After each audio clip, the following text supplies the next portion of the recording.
This Asus laptop is completely dead.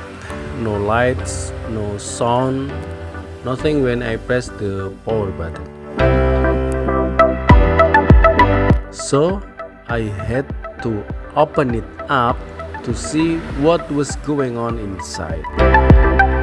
First, I took out the battery and let it sit for a while, and then when I tried to turn on this laptop, to turning it on again, it worked perfectly.